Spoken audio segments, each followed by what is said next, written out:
Bismillahirrahmanirrahim. Assalamualaikum warahmatullahi wabarakatuh. Perkenalkan, nama saya Jeffrey Harnaranda. Di sini saya akan menjelaskan mengenai mengungkap jejak digital, komputer forensik, dan perannya dalam investigasi kejahatan. Baiklah, pada slide yang pertama itu kita mengenal mengenai apa itu komputer forensik. Jadi pernahkah kita berpikir bagaimana pihak berwenang bisa menemukan bukti kejahatan di dunia digital? Nah, jadi komputer forensik adalah ilmu yang mempelajari cara mengidentifikasi, mengamankan, menganalisis, dan melaporkan bukti digital. Nah, dengan adanya komputer forensik, itu penyidik dapat menemukan file yang telah dihapus, melacak jejak aktivitas mencurigakan, bahkan mengungkap siapa yang berada di balik serangan cyber.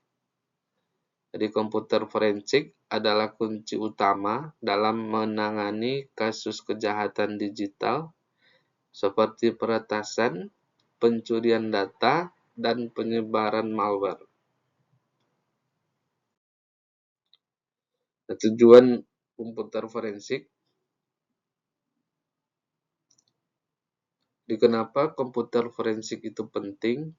Nah, tujuannya bukan hanya sekedar mencari bukti, tetapi ada beberapa tujuan.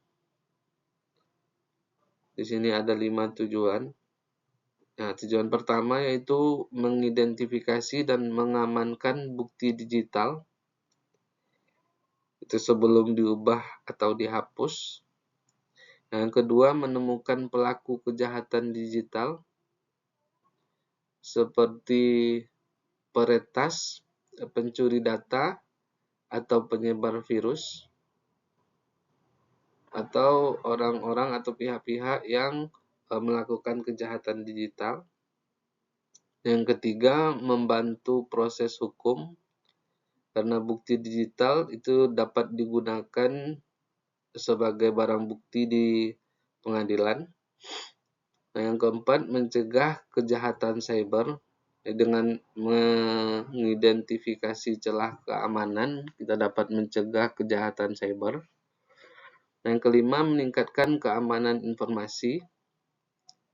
Itu tidak hanya berguna bagi kepolisian atau pihak penegak hukum, itu juga berguna bagi perusahaan atau institusi pemerintah. Nah, di Indonesia itu ada beberapa kasus digital forensik. Nah, di sini saya ada 3 contoh. Contoh yang pertama yaitu kasus peretasan situs KPU pada tahun 2019. Nah, jadi situs KPU pernah diretas dan terjadi kebocoran data. Jadi di sini digital forensik itu digunakan untuk melacak pelaku dan mengembalikan data yang rusak. Nah, yang kedua kasus skimming ATM. Jadi ribuan nasabah itu sudah kehilangan uang akibat pencurian data kartu ATM dengan metode skimming ini. Jadi di sini digital forensik digunakan untuk membantu menemukan pola serangan dan pelaku kasus skimming ATM. Terus yang ketiga, penyebaran hoak dan ujaran kebencian. Jadi banyak kasus penyebaran berita palsu dan ujaran kebencian itu berhasil diusut dengan melacak bukti digital media sosial.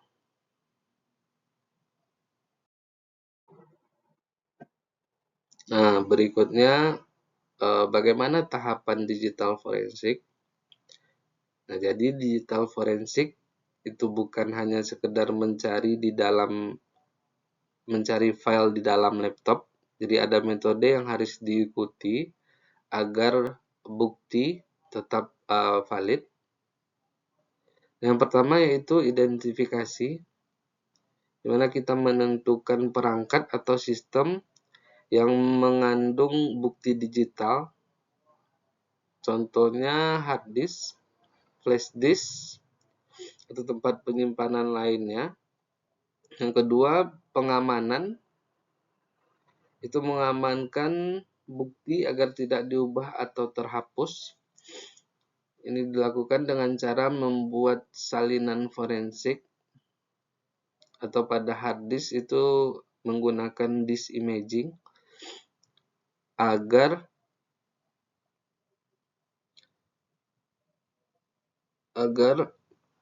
data asli tetap utuh.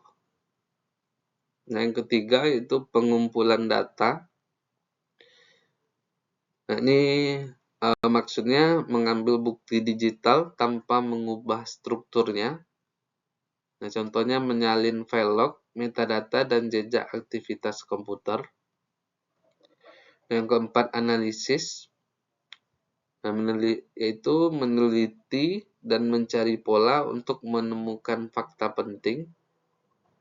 Nah, ini bisa menggunakan software forensik untuk menemukan file tersembunyi atau mengenali serangan cyber. Nah, yang kelima itu pelaporan. Jadi semua hasil investigasi itu disusun dalam laporan. Nah, harus bisa digunakan sebagai bukti di pengadilan.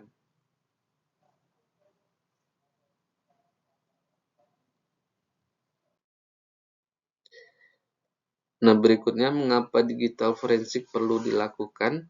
Jadi dengan maraknya kejahatan cyber, digital forensik itu sangat penting untuk menangani pencurian data, membantu proses hukum, mengidentifikasi dan mencegah kejahatan, nah, terus menjaga keamanan perusahaan. Itulah kenapa digital forensik diperlukan.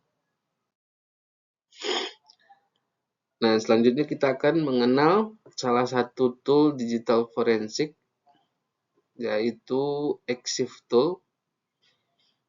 Nah, EXIF tool ini berfungsi di dalam digital forensik itu karena bisa mengungkapkan bukti tersembunyi dalam metadata file, bisa digunakan untuk mengidentifikasi perangkat, lokasi GPS, waktu pengambilan gambar, hingga perubahan file. Nah, berguna untuk investigasi kasus seperti pemalsuan dokumen, manipulasi gambar, serta pelacakan lokasi seseorang. Nah, berikut adalah cara untuk penggunaan EXIF tool. Itu saya sudah download EXIF tool-nya dan saya letakkan di C di dalam folder EXIF tool. Nah, di sini kita sediakan dulu file yang akan diekstrak metadata-nya. Contohnya di sini bookber.jpg. Nah, jadi cara ngekstrak metadata menggunakan EXIF tool ini lebih simpel dengan drag and drop. Jadi tinggal drag bookber.jpg ini ke EXIF tool.exe. Nah, nanti dia akan menampilkan command prompt yang berisi metadata dari file bookber.jpg tadi. Nah, di sini ada informasi mengenai tanggal pengambilan gambar. Nah, terus di sini informasi mengenai gambar diambil menggunakan perangkat apa. Ini nama perangkatnya.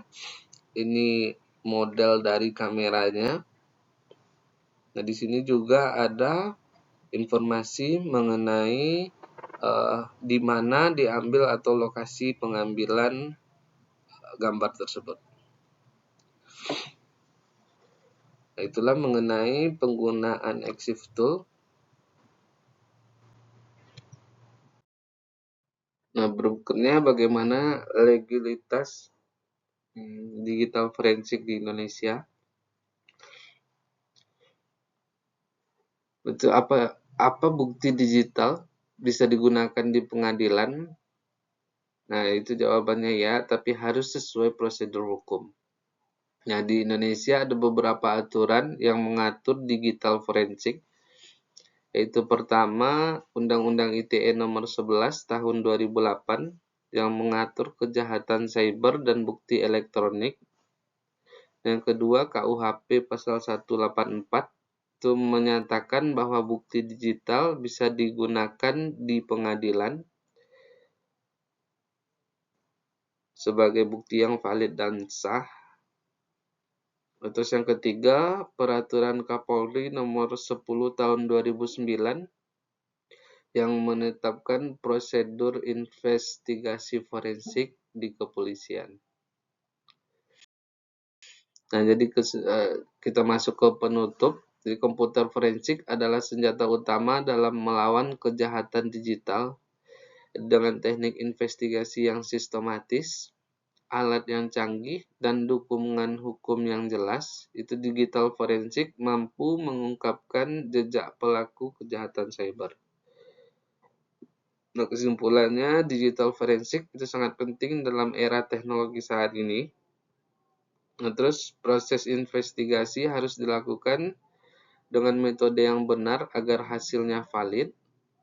Nah, terus tool seperti EXIF tool itu dapat membantu dan menemukan bukti digital. Nah, terus yang keempat, legalitas digital forensik di Indonesia itu sudah diatur dalam berbagai undang-undang. Nah, itulah presentasi saya mengenai digital forensik. Baiklah, sekian dari saya. Assalamualaikum warahmatullahi wabarakatuh.